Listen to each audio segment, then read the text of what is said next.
Bom, nossa aula de hoje é uma introdução à fisiologia vegetal. E para falar de fisiologia vegetal, a gente precisa falar da célula vegetal e seus diferentes componentes: membrana plasmática, parede celular, vacúolo, núcleo, retículos e assim por diante. Vamos começar pela membrana plasmática. O que é membrana plasmática? A membrana é a camada de lipídios, uma dupla camada com fosfolipídios, né? Ela é altamente fluida, então ela se movimenta. Contém proteínas em sua estrutura, proteínas, glicoproteínas com funções distintas, e ela é impermeável à grande maioria das moléculas polares. Então eu tenho aqui o fosfolipídio, a camada de fósforo tem afinidade à água, a camada sem fósforo não tem afinidade à água, isso cria naturalmente essa estrutura. E ela é seletiva, então ela consegue determinar o que fica dentro da célula e o que sai dentro da célula. Muitos dos distúrbios de pós-colheita estão relacionados a danos de membrana plasmática. Então, se você pega frutos sensíveis a frio, por exemplo, uma banana, e coloca na geladeira, ocorre escurecimento. O que é o escurecimento? É um desarranjo da membrana plasmática e extravasamento do conteúdo celular. Parede celular. Então, o que é a parede celular? É constituída de celulose e envolve todo o protoplasma da planta. Qual que é a característica? Ela é resistente à tensão, tá? E à decomposição. Ela que dá a estrutura, a forma para a célula. Ela é extremamente permeável, então substâncias passam por ela de forma tranquila e é composta por materiais mortos. Quais são os componentes da parede celular? Celulose, hemicelulose, algumas substâncias pépticas, principalmente na lamela média, cutina, lignina. São substâncias que têm por função dar estrutura. Então, é como se fosse um rearranjado de fibras, né, que dá essa rigidez. Algo importante para a gente observar é o seguinte: é a posição da célula em relação às outras células. Existe uma camada onde uma chamada lamela média, que é a estrutura onde uma célula toca a outra. Essa lamela média é onde a pectina faz o seu papel mais importante. O que é a pectina? A pectina é análogo a um cimento. Se a gente pensar na célula como um tijolo, a pectina é um cimento que vai unir uma célula a outra. E essa pectina pode ser degradada pela própria planta durante o processo de amadurecimento. Então é por isso que alguns frutos são muito duros quando são verdes, e conforme ele vai ficando maduro, ele vai amolecendo. Por quê? Porque essa pectina vai sendo degradada e essas células vão afrouxando.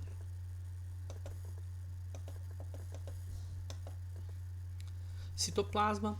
O citoplasma é aquele fluido gelatinoso que preenche toda a célula, onde estão os plastídeos, as mitocôndrias, com funções de respiração, fotossíntese, assim por diante.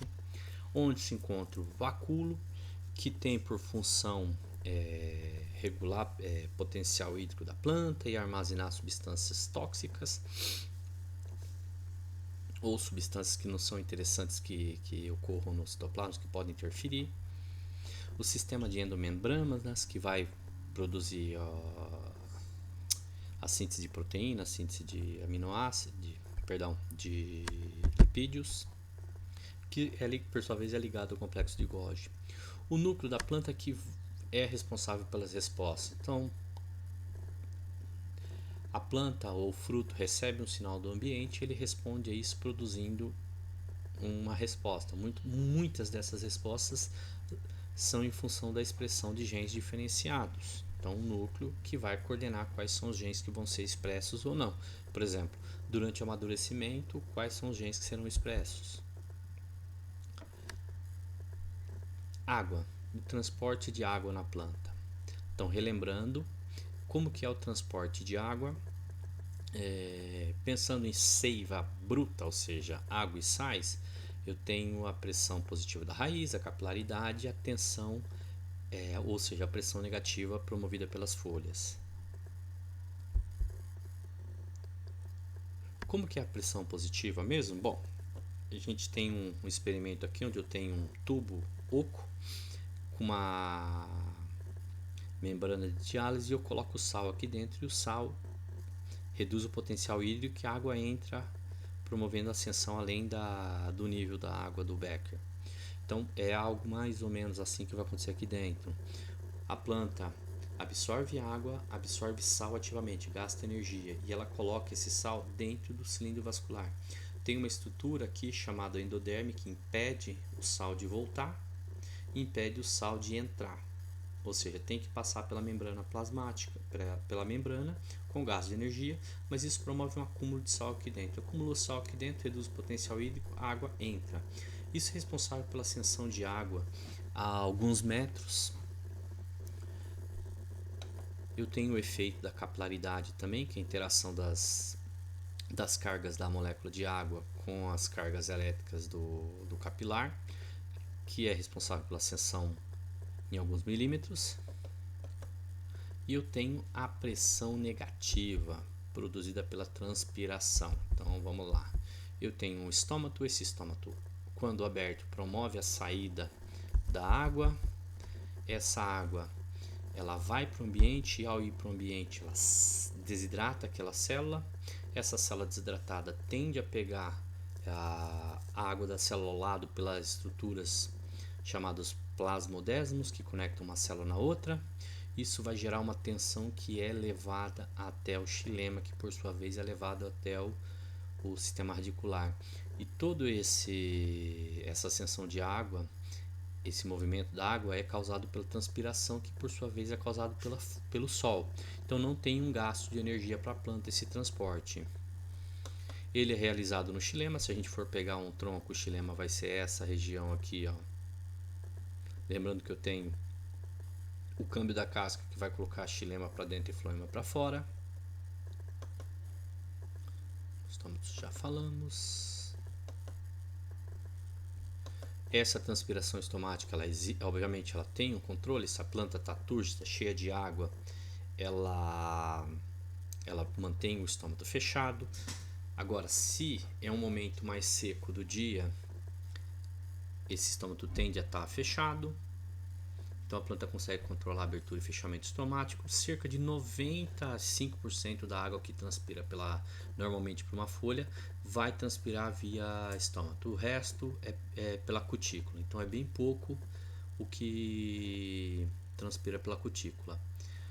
Bom, qual que é a importância disso? A importância disso é que eu vou colher um fruto. Esse fruto tem uma quantidade de água ali. Normalmente na uva a gente quer que esteja seco para concentrar um pouco de açúcar naquele fruto. Mas se eu estiver pensando num fruto para consumo in natura, se ele estiver muito desidratado, ele tende a murchar um pouco. Isso pode interferir na comercialização daquele fruto. Isso é muito verdade para folhosas, para laranja, onde a transpiração promove uma perda de peso muito grande, o que obviamente está diretamente relacionado ao lucro do produtor. Então, colher enquanto o fruto está na planta, ele está recebendo água da planta. A hora que eu tirei esse fruto da planta, essa conexão acabou. Então, daí para frente ele só vai perder água. Tendo isso em mente, como que a gente pode trabalhar nesse conceito? Bom, qual que é o momento ideal para você colher um fruto, um produto? Na hora mais fresca do dia, ou de madrugada, ou bem cedinho. Por quê? Porque nesse momento aquela planta está com a maior quantidade de água dentro de si e aquele fruto está mais hidratado. Então ele já vai para a comercialização sem uma temperatura muito grande e bem hidratado. Então ele consegue manter aquele peso durante muito mais tempo. E se eu for pegar esse fruto numa hora mais quente do dia, na hora mais quente do dia ele já desidratou, então ele perdeu umidade e ele está com calor. Então até ele perder esse calor, vai ocorrer mais desidratação. Então isso pode representar uma perda de peso considerável aí. Bom, o que interfere na transpiração? Diversos fatores: temperatura, luz, temperatura, quanto mais quente, mais transpira. Luz vai estar diretamente relacionada à abertura e fechamento estomático. Umidade do ar, num ambiente muito úmido, não ocorre muita transpiração. O vento desidrata, leva aquela camada de umidade que fica em volta do fruto e promove a desidratação mais rápido.